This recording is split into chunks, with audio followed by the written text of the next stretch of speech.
పార్వతీపురం మన్యం జిల్లాలో గిరిజనులకు రహదారి కష్టాలు వెంటాడుతున్నాయి. ప్రభుత్వాలు మారుతున్న డోలీ మోతలు తప్పడం లేదు. తోలుంగూడ గ్రామానికి చెందిన కింబాపు అనే వృద్ధుడు జ్వరంతో బాధపడుతూ తీవ్ర అస్వస్థతకు గురయ్యాడు. గ్రామానికి రోడ్డు సదుపాయం లేక గ్రామస్తులు డోలీ కట్టి 7 కిలోమీటర్లు కాలినడకన ఆరోగ్య కేంద్రానికి తరలించారు.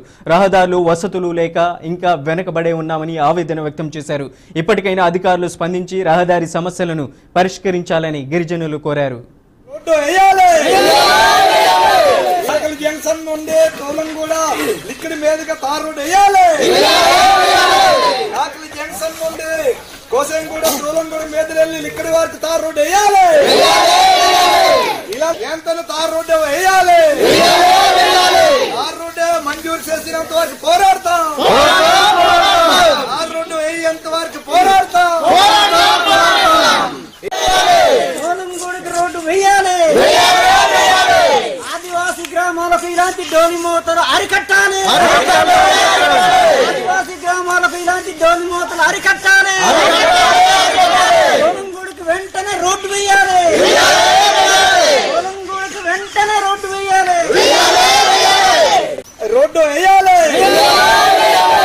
కాకలి జంక్షన్ నుండి తోలంగూడ లిక్విడ్ మీద ఈరోజు గత 15-16 సంవత్సరం నుండి ఈ రోడ్డు కోసం పోరాటం ఆడుతున్నాము. అయినా ప్రభుత్వం పట్టించుకోవడం లేదు.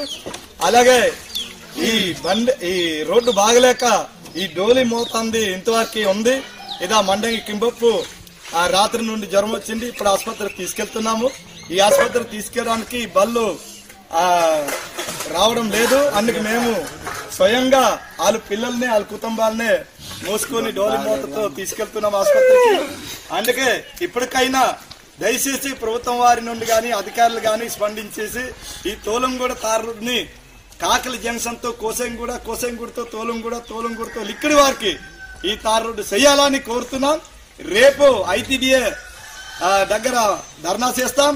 ఇంకా చూస్తాం. లేదంటే అవసరమైతే ఈ గ్రామ ప్రజలందరూ ఈ 5-6 గ్రామ ప్రజలందరూ మొత్తం సుమారు 5,000 ప్రజలు ఉన్నాము. 5,000 జనాభా, 5,000 కుటుంబాలు ఉన్నాము. వీళ్ళందరూ అవసరమైతే రేపు జిల్లా కలెక్టర్ ఆఫీస్ అమరార్ నిరాదీక్ష నిర్వహిస్తాం. తప్పకుండా మీరు సహకరించి ఈ రోడ్డు బాగా చేయకపోతే రేపు అధికారుల మీద గాని ప్రభుత్వం మీద గాని మేము తప్పకుండా పోరాటం కొనసాగిస్తాం, తిరుగుబాటు చేస్తాం. అది మాత్రం మీరు అధికారులు చూడండి. మేము మాటలు కాదు. ఈ ఇబ్బంది ఇంతవరకు మేము స్వతంత్రం వచ్చి 80-70 సంవత్సరం కావస్తున్నప్పుడు కూడా ఈ బానిస రాజ్యం ఉంది. దయచేసి మీ అధికారులని పార్వతీపురం మన్యం జిల్లాలో గిరిజనులకు డోలీ మోతలు తప్పడం లేదు. ఒక గిరిజనుడు అనారోగ్య సమస్యతో బాధపడుతూ ఒక వృద్ధుడు హాస్పిటల్కి తీసుకెళ్లడానికి డోలీ మీదనే తీసుకెళ్తున్నటువంటి పరిస్థితి కనపడుతుంది. ప్రభుత్వాలు మారినా డోలీ మోతలు తగ్గడం లేదని అక్కడ ఉన్నటువంటి గిరిజనులు ఆవేదన వ్యక్తం చేస్తున్నారు. ఇక ఇదే అంశానికి సంబంధించి మరింత సమాచారం అందించడానికి మా ప్రతినిధి పరశురాం ఫోన్ లైన్లో ఉన్నారు. పరశురాం, అప్డేట్స్ ఏంటి? Thank you Manoj. తరాలు మారిన తర్వాత ప్రభుత్వాలు మారని పరిస్థితి ఇంకెన్నాళ్ళు మాకు ఈ దుస్థితాన్ని గిరిజనులు గిరిశకర ప్రాంతాల్లో ఉన్న గిరిజనులందరూ ఆవేదన వ్యక్తం చేస్తున్నారు. ఈ విషయం ఇదంతా పార్వతీపురం మన్యం జిల్లాకు సంబంధించిన గిరిశకర ఉన్న ప్రాంత ప్రజలందరూ కూడా మాకెందుకు ఈ కష్టాలు, ఎన్ని తరాలు మారుతున్నా, ఎన్ని ప్రభుత్వాలు మారుతున్నా మా కష్టాలు తీరటం లేదు. ఎవరికి చిన్న తలనొప్పి లేదా జ్వరం వచ్చినా హాస్పిటల్కి వెళ్ళాలంటే సుమారు 10 కిలోమీటర్ల దూరంలో డోలి మూతలు కట్టి తీసుకెళ్లాల్సిన పరిస్థితి ఏర్పడుతుంది. ఈ విషయాన్ని ఎంతమంది ప్రభుత్వ అధికారులు చెప్తున్నా, ఎంతమంది ప్రభుత్వ పెద్దలకు చెప్తున్నా మమ్మల్ని పట్టించుకునే నాదుడే లేదని చెప్పేసి గిరిజనులందరూ ఆవేదన వ్యక్తం చేస్తున్నారు. ఈ విషయం నిన్న పార్వతీపురం మన్యం జిల్లాలో కురుప మండలానికి సంబంధించిన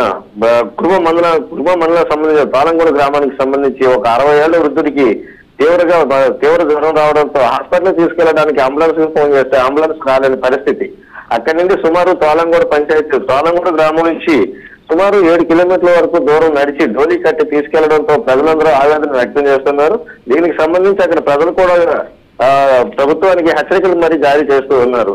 ఈ మాకు చుట్టుపక్కల ఉన్న సుమారు 10-15 గ్రామాల్లో రోడ్డు లేక సరైన వసతులు లేక నానా ఇబ్బందులు పడుతున్నాం. ఎన్ని గవర్నమెంట్ వచ్చి మారుతున్నా మా పరిస్థితి అయితే మారటం లేదు. ప్రస్తుతానికి ఎన్నిసార్లు చెప్తున్నా మాకు ఈ రోడ్డు సౌకర్యం కల్పించట్లేదు, మంచినీటి సౌకర్యం కల్పించట్లేదు. కనీసం సామాజిక వసతులు కల్పించకపోవడం ప్రభుత్వం ఎంతవరకు గిరిజన నిర్లక్ష్యం తప్పు అని చెప్పేసి అక్కడ ఉన్న పెద్దలందరూ మాట్లాడుతున్నారు. దానికి సంబంధించి నిన్న కూడా చెప్తున్నారు, మాకు సరైన రోడ్డు మార్గం వేయకపోతే ఖచ్చితంగా మేమైతే అధికారుల ముందు రేపు భారతపురం ఐటీడీఏ ముందు వచ్చి ధర్నా నిర్వహించి నిరాహార దీక్ష చేయడానికి కూడా ముందుకు వస్తున్నామని చెప్పేసి ప్రజలందరూ వాపోతున్నారు. అయినా ఈ ఒక్క గ్రామమే కాకుండా గిరిశిఖర ప్రాంతాల్లో ఉన్న గిరిజనులందరూ కూడా చిన్న వర్షం పడినా బయటికి రావాలనుకుని రేషన్ తీసుకోవడానికి రావాలనుకున్న డోలి కష్టాల్లో రావాలి, లేదనుకుంటే ఎవరికైనా ఒంట్లో బాగలేకపోయినా అస్వస్థత చేసిన అంబులెన్స్ సౌకర్యం లేక, అంబులెన్స్ సౌకర్యం ఉన్నా సరైన రోడ్డు మార్గం లేక నానా అవస్థలు పడుతూ వాళ్ళు డోలీలో మోసుకుంటూ హాస్పిటల్ తీసుకొచ్చేసరికి చాలా వరకు ఇంతకుముందు అయితే సరైన సమయంలో ఆసుపత్రికి చేరుకోకపోవడంతో చాలా ప్రాణాలు కూడా కోల్పోవడం జరిగింది. దీనికి సంబంధించి గిరిజనులందరూ కూడా ప్రభుత్వాన్ని ఒకటే కోరుతున్నారు, మాకు మౌలిక సదుపాయాలు కల్పించండి, జీవనోపాధి ఎలాగూ కల్పించట్లేదు, కనీసం మౌలిక సదుపాయాలనే కల్పించని చెప్పేసి ఆవేదన వ్యక్తం చేస్తూ ఉన్నారు. దీనికి సంబంధించి నిన్న పెద్దలు కూడా గిరిజన పెద్దలు కూడా ఒకటే చెప్తున్నారు, మాకు రోడ్డు మార్గం లేక మాకు సుమారు 5,000 జనాభా నివసించే ఈ గిరిజన ప్రాంతాల్లో మాకు సరైన రోడ్డు మార్గం కల్పించకపోతే ఖచ్చితంగా మేమైతే మాత్రం ధర్నా చేస్తాము, ఐటీడీఏ ఆఫీస్ ముందుకు వచ్చి నిరాహారాలు కూడా చేస్తామని చెప్పి చెప్తున్నారు మనోజ్. అలాగే పరశురాం, ప్రధానంగా తరచూ ఇలాంటి విషయాలు వెలుగు చూస్తూనే ఉన్నాయి. ఇక మీదట ఇలాంటి ఘటనలు జరగకుండా ఉండడానికి, అక్కడ ఉన్నటువంటి ఆరోగ్యం మీద శ్రద్ధ వహించడానికి ప్రజాప్రతినిధులు కానీ అధికారులు కానీ ఎటువంటి చర్యలు తీసుకునే అవకాశం ఉందంటారా ఇక మీదైనా? మనం ఇక్కడ సంబంధించి ప్రతిసారి ఇది జరుగుతూనే ఉంది, తరతరాలుగా జరుగుతున్న పరిస్థితి ఇది. కొండ మార్గంలో ఉన్న గిరిశిఖర ప్రాంతాల్లో ఉన్న ప్రజలకు 10 కిలోమీటర్ల దూరంలో వాళ్ళు నడుచుకుంటూ రావాల్సిన పరిస్థితి అయితే ఉంది. ఎప్పుడైనా గవర్నమెంట్ ప్రభుత్వ అధికారులు కానీ ప్రభుత్వ పెద్దలు కానీ దీనికి సీరియస్ గా తీసుకుని వాళ్ళకి రోడ్డు మార్గాన్ని కల్పిస్తే ఈ అవసరం అయితే తీరే అవకాశం కనిపిస్తుంది.